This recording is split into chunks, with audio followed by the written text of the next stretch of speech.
ఆంధ్రప్రదేశ్ రాష్ట్రంలో 50% పైగా ఉన్నటువంటి బీసీల ఆత్మగౌరవాన్ని కాపాడే నాయకులు ఉన్నారా?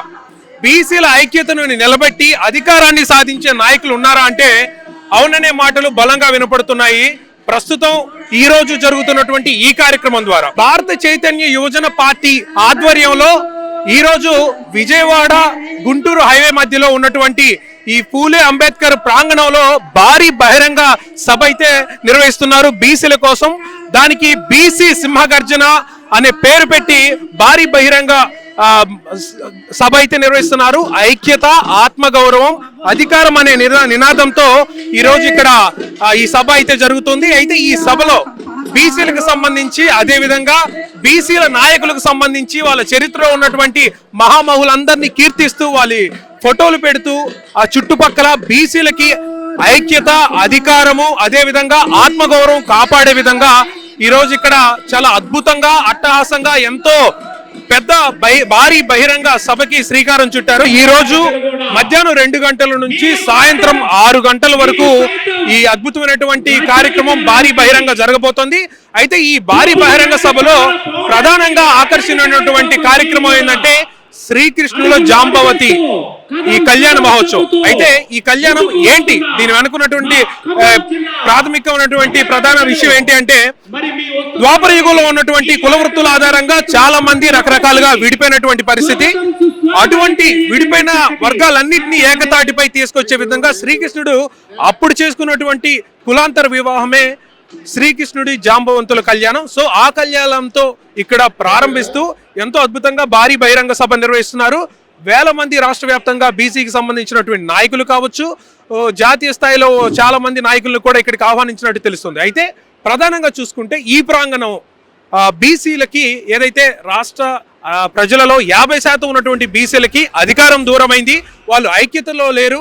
అదేవిధంగా ఆత్మగౌరవ నినాదం ఈ భారీ బహిరంగ సభ అని చెప్పేసి ఇక్కడ మనకి తెలుస్తుంది. అయితే మనం ప్రధానంగా చూసుకుంటే ప్రాంగణానికి ఇరువైపులా ఈ ప్రాంగణానికి పేరు కూడా అంబేద్కర్, పూలే, అదేవిధంగా కర్పూరి మండల్ అనే పేరుతో ఈ ప్రాంగణానికి పేరు పెట్టడం జరిగింది.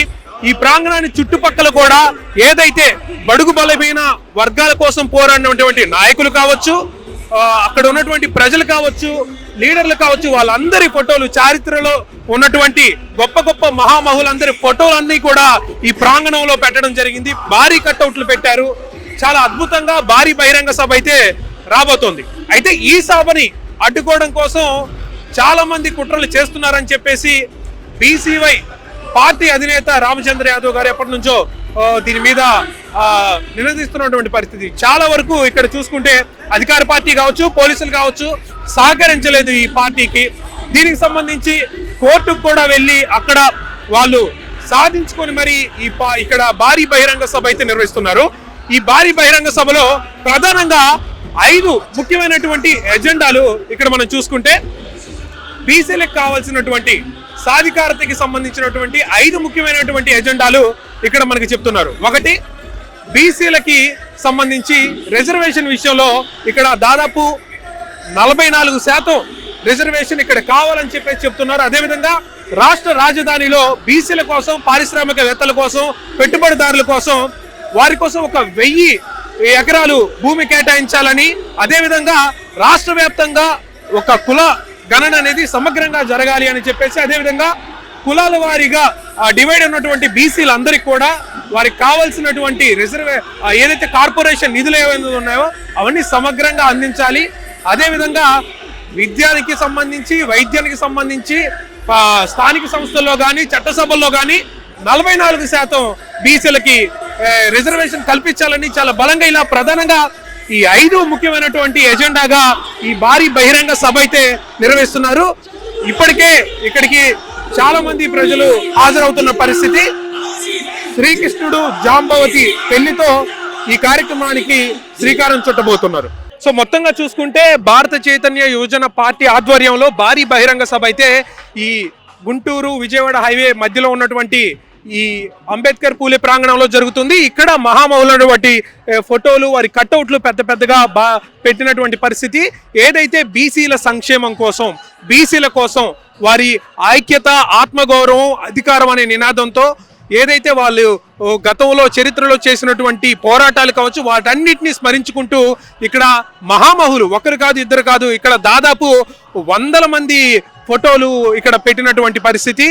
ఎవరెవరైతే బీసీల కోసం వారి సాధికారత కోసం చరిత్రలో యుద్ధాలు చేశారో పోరాటాలు చేశారో వారందరికీ ప్రతి ఒక్కరిని స్మరించుకుంటూ వారందరి ఫోటోలు వారందరి కట్అవుట్లు ఇక్కడ పెట్టారు. అదేవిధంగా ఈ రోజు జరిగేటువంటి ఈ భారీ బహిరంగ సభకి సంబంధించి చాలా ముఖ్యమైన విషయం ఇందాక మనం మాట్లాడుకున్నటువంటి శ్రీకృష్ణ జాంబవతి పెళ్లి కులాంతర వివాహం. అప్పుడు ద్వాపర యుగంలో కులాల పరంగా ఏదైతే వర్ణాశ్రమ ధర్మాన్ని పాటించకుండా అప్పుడు కులాలుగా విడిపోయినటువంటి చాలా మందిటిని ఒక తాటికి మీదకి తీసుకొస్తూ ఏదైతే అప్పుడు శ్రీకృష్ణుడు చేసుకున్నటువంటి కులాంతర వివాహమే ఈ జాంబవంతుడు కూతురైనటువంటి జాంబవతితో శ్రీకృష్ణుడు చేసుకున్నటువంటి పెళ్లి. శ్రీకృష్ణుడు జాంబవతి కళ్యాణాన్ని ఈరోజు అట్టహాసంగా నిర్వహించి ఆ కళ్యాణంతో ఈరోజు 2 నుంచి కార్యక్రమం జరుగుతుంది. సాయంత్రం 6 గంటల వరకు ఆ తర్వాత సాంస్కృతిక కార్యక్రమాలు అదేవిధంగా రాష్ట్ర వ్యాప్తంగా జాతీయ స్థాయిలో వచ్చినటువంటి ముఖ్యమైన వ్యక్తులందరూ కూడా మాట్లాడడం జరుగుతుంది. ఆ తరువాత ఇక్కడ చివరగా ఈ పార్టీ ఏదైతే భారత చైతన్య యోజన బీసీవై పార్టీ అధినేత రామచంద్ర యాదవ్ గారు ఆయన భవిష్యత్తు కార్యాచరణ ఏంటి ఈ బీసీల కోసం ఆయన చేసే పోరాటానికి సంబంధించి ఏ విధంగా ఉండబోతుందని ప్రకటించే అవకాశం కనపడుతోంది. అయితే ముఖ్యంగా ఇక్కడ కేవలం మనకి ఫ్లెక్సీలు మాత్రమే కాదు ఫ్లెక్సీలతో పాటు అక్కడ చాలా వరకు ఏదైతే బీసీల కోసం ఆయన పార్టీ పెట్టినప్పటి నుంచి పోరాటం చేసినటువంటి చాలాటువంటి చిత్రాలు కావచ్చు దానికి సంబంధించినటువంటి ఘట్టాలకు సంబంధించి ప్రతి ఫోటోని చాలా ఈ గతంలో మనకి ఏ బహిరంగ సభల్లో కూడా చూడనటువంటి డెకరేట్ అయితే చేశారు. చాలా అద్భుతంగా ఇక్కడికి వచ్చినటువంటి ప్రతి ఒక్కరు కూడా ఏదైతే ఈ పార్టీ పెట్టినప్పటి నుంచి బీసీల కోసం ఆయన చేసినటువంటి సాధికారతకి సాధించడం కోసం వారిలో ఐక్యత తీసుకురావడం కోసం అధికారం దిశగా రాష్ట్రంలో 50% ఉన్నటువంటి జనాభాని అధికారం దిశగా తీసుకెళ్లేందుకు ఆయన చేసినటువంటి అన్ని కార్యక్రమాలకు సంబంధించి ఘట్టాలన్నీ కూడా ఇక్కడ ఫ్లెక్సీ రూపంలో ఇక్కడ ఏర్పాటు చేయడం జరిగింది.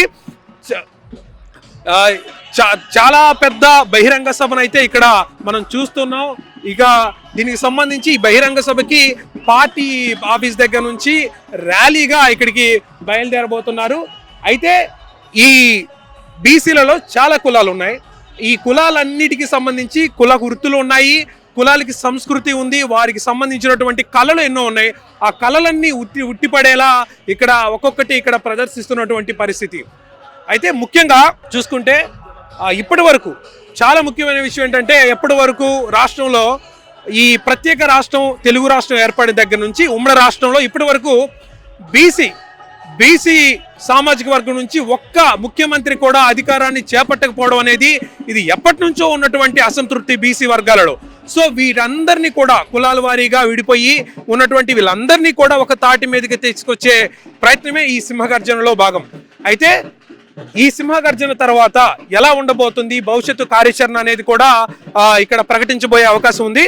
అయితే ఈ ప్రాంగణాన్ని ఈ బహిరంగ సభని ఏర్పాటు చేసే ముందు ఇది చాలా పెద్ద చర్చనీయాంశంగా జరిగింది. రాష్ట్రం మొత్తం మీద కూడా చాలా పెద్ద చర్చనీయాంశంగా మారింది. ఎందుకంటే ఈ బహిరంగ సభ నిర్వహించకుండా దీని మీద వ్యతిరేకంగా ప్రభుత్వం తరపు నుంచి కానీ ఏదైతే పోలీసుల తరపు నుంచి కానీ ఎప్పటికప్పుడు అడ్డుకునే ప్రయత్నం చేస్తున్నారని చెప్పేసి రామచంద్ర యాదవ్ పదే చెప్పినటువంటి పరిస్థితి.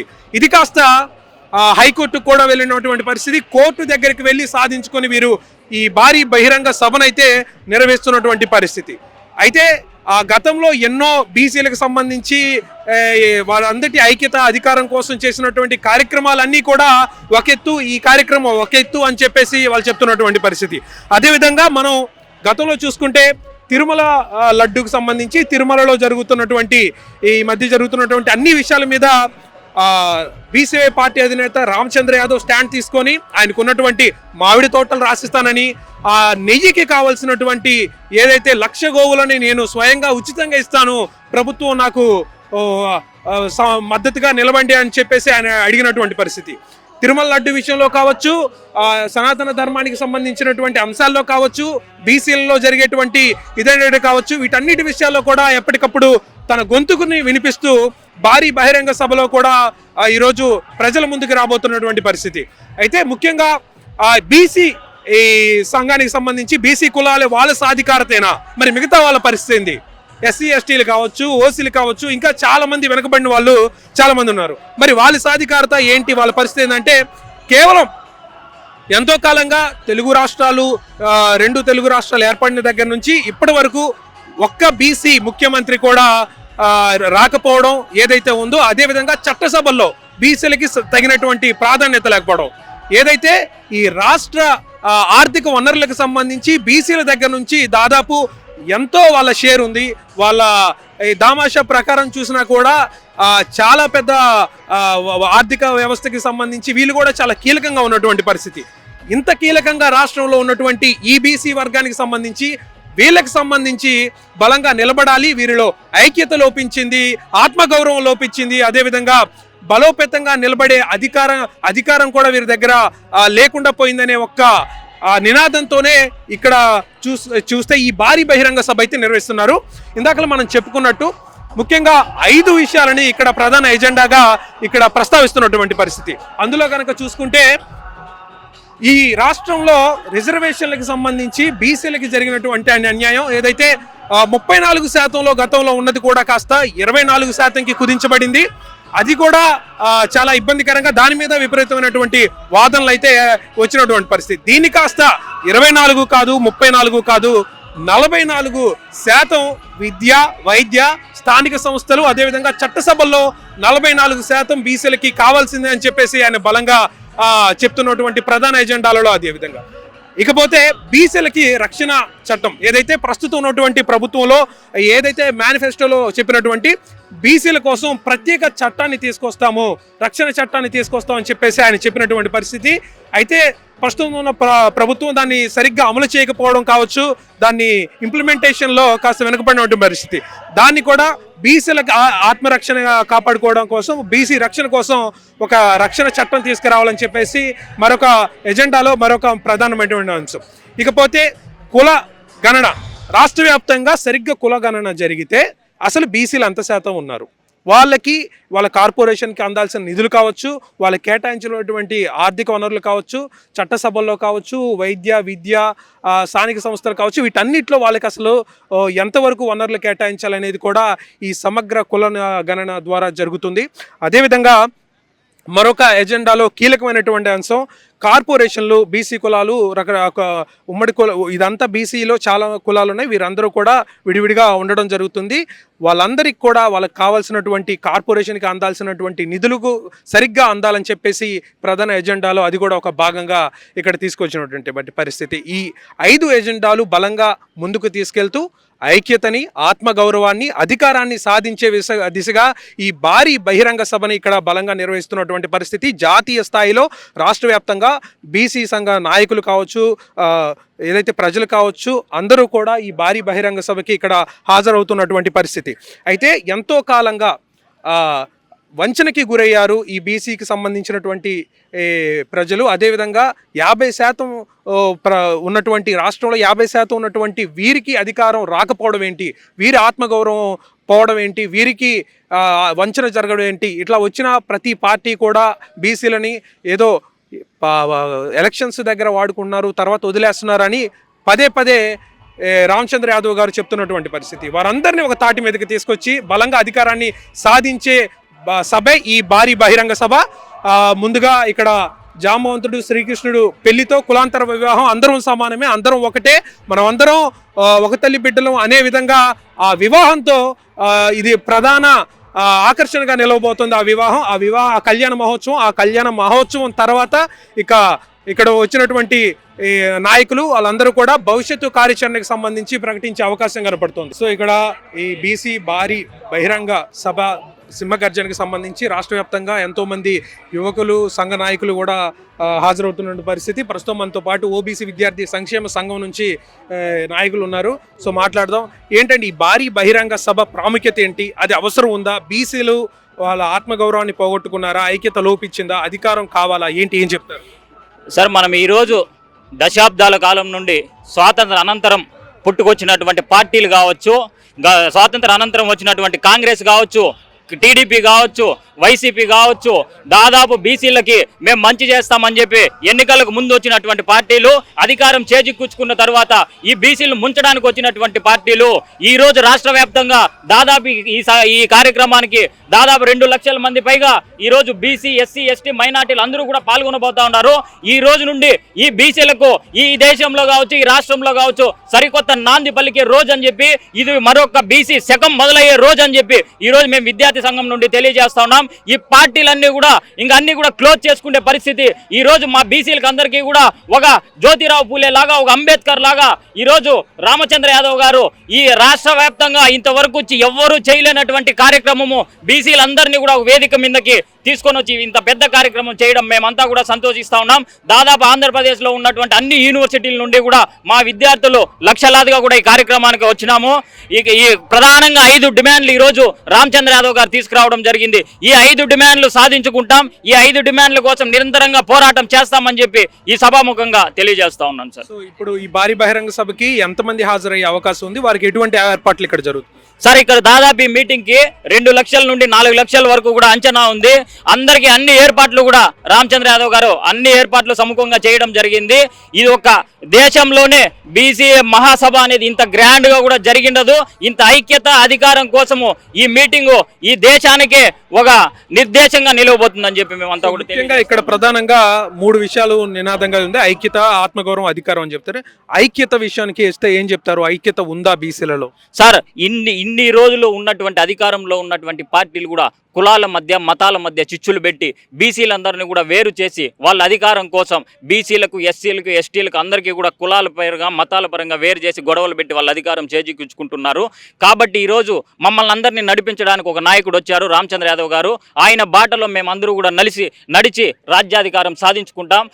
ఆ కొత్త శకానికి ఈ రోజే నాంది పలుకుతా ఉన్నాం సార్. ఇక్కడ ముఖ్యంగా చూసుకుంటే రాష్ట్ర జనాభాలో 50% బీసీలు ఉన్నారు. కానీ ఇప్పటి వరకు కూడా ఒక్క ముఖ్యమంత్రి తెలుగు రాష్ట్రాలకి అయింది లేదు బీసీల నుంచి.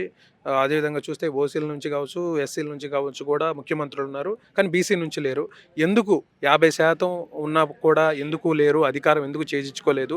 ఎక్కడ సమస్య వచ్చిందంటే ఏం చెప్తారు? సార్, పూర్తిగా ఈ పార్టీలు ఏమంటే మమ్మల్ని అధికారం దూరం చేయడానికే ఈరోజు 50% ఉండారని చెప్పి మనం నామమాత్రంగా చెప్పుకుంటాను తప్పితే ఈరోజు కుక్కలకి, నక్కలకి, పుల్లలకి, ఆఖరికి చెట్లకు కూడా లెక్కలు ఉన్నాయి. ఈరోజు బీసీలకంటూ లెక్కలు లేదు. బీసీల కులగణన చేస్తే వీళ్ళు మేము ఇంతున్నా మా వాటా మేము ఎంతున్నాం, మా వాటా ఎంత అని అడుగుతారు తప్ప ఈ పార్టీలు ఆ పార్టీ మీద ఈ పార్టీ పైన ఆ పార్టీ ప్రతిపక్షాలు కూడా ఈ బీసీ కులగణన జరగకుండా అడ్డుకుంటా ఉన్నారు. తప్పకుండా సమగ్ర కులగణన మేము సాధించుకుంటాం. సమగ్ర కులగణన అయిన వెంటనే 2029లో పక్కా మేము బీసీ ముఖ్యమంత్రిని చేసుకుంటాం. అది రామచంద్ర యాదవ్ గారినే మేము ముఖ్యమంత్రిగా ఎన్నుకుంటామని చెప్పి ఈ సందర్భంగా తెలియజేస్తాం. బీసీలలో ఉన్నటువంటి ఉపకులాలు చాలా వర్గాల పరంగా ఏదో ఒక పార్టీకి అంటుకుని ఉన్నటువంటి పరిస్థితి. వాళ్ళందరినీ ఒక తాటి మీదకి తీసుకొచ్చే ప్రయత్నం ఎలా జరుగుతుంది? అది ఫలిస్తుంది అనుకుంటున్నారా? ఏంటి ఇన్ని రోజులు మాకంటూ నడిపించడానికి ఒక వ్యక్తి కానీ, ఒక శక్తి కానీ లేదు. మాకు ఈ రోజు ఒక దేవుళ్లాగా ఒక శక్తి రామచంద్ర యాదవ్ గారి రూపంలో వచ్చారు. ఇన్ని రోజులు మాకు ఏ పార్టీ కూడా మాకు ఆల్టర్నేటివ్ లేదు కాబట్టి మేము తప్ప ఎన్నుకోవాల్సి వచ్చింది తప్ప మాకంటూ ఇప్పుడు మా నాయకుడు వచ్చాడు కాబట్టి మేము ఇంక ఏ పార్టీలను కూడా ఎన్నుకునే పరిస్థితి లేదు. రాబోయే రోజులు ఇంకంతా బీసీల రోజులే. తప్పకుండా బీసీల ప్రభుత్వం మీరు అందరూ కూడా చూస్తారు సార్. ఈ రోజు గతంలో చాలా మంది బీసీ సాధికారత అని చెప్పేసి ఎంతో మంది నాయకులు ముందుకు వచ్చినటువంటి పరిస్థితి. అపార్ట్ ఫ్రమ్ దట్ వాటితో పోలిస్తే ఈ సింహగర్జన దీనికి ఉన్నటువంటి ప్రాధాన్యత ఏ విధంగా ఉండబోతుంది? తప్పకుండా కొన్ని అనివార్య కారణాల వల్ల కావచ్చు, గతంలో వచ్చినటువంటి ఉద్యమకారులు కావచ్చు, గతంలో వచ్చినటువంటి నాయకులు కావచ్చు, కొన్ని కారణాల వల్ల, కొన్ని ఇబ్బందుల వల్ల నిలబడలేకపోయారు. మాలో ఐక్యత కూడా కొద్దిగా లోపించడం. కానీ ఈ సింహగర్జనే మేము అందరూ అలాంటి విడిపోయిన నాయకులు, అలాంటి ఇబ్బందులు పడినటువంటి నాయకులను కూడా అందరినీ ఒక వేదిక మీదకు చేర్చి ఈ రోజు నుండి మేమంతా బీసీలంతా ఒక్కటని చెప్పి ఈ సభ ద్వారా ఈ ప్రపంచానికే తెలియజేస్తున్నాం, ఈ దేశానికి.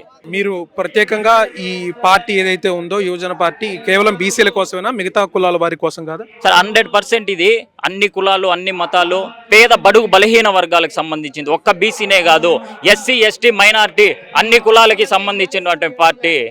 తప్పకుండా అన్ని వర్గాలకి, అన్ని కులాలకి, అన్ని మతాలకి న్యాయం చేయడానికి వచ్చినటువంటి ఈ పార్టీ. భవిష్యత్ కార్యాచరణ ఏ విధంగా ఉండబోతుందని మీరు అనుకుంటున్నారు? తప్పకుండా మేమైతే భవిష్యత్ కార్యాచరణ రాబోయే రోజుల్లో రామచంద్ర యాదవ్ గారు ఒక శక్తిగా ఈ ఆంధ్రప్రదేశ్లో ఎదుగుతారు. ఆయన సీఎం అవుతారు. ఆ రోజు మా బీసీలకు అందరికీ మరో స్వాతంత్రం వచ్చిన రోజు. అని చెప్పి మేమంతా కూడా కలిసి పనిచేయడానికి కూడా ఆయనతో మేమంతా కూడా సిద్ధంగా ఉన్నాం, యువత మొత్తం ఆంధ్రప్రదేశ్ రాష్ట్రంలో. ఇది ఇక్కడ ఉన్నటువంటి పరిస్థితి. కెమెరామన్ కిరణ్తో శివరాజ్ శంకర్, సుమన్ టీవీ, గుంటూరు.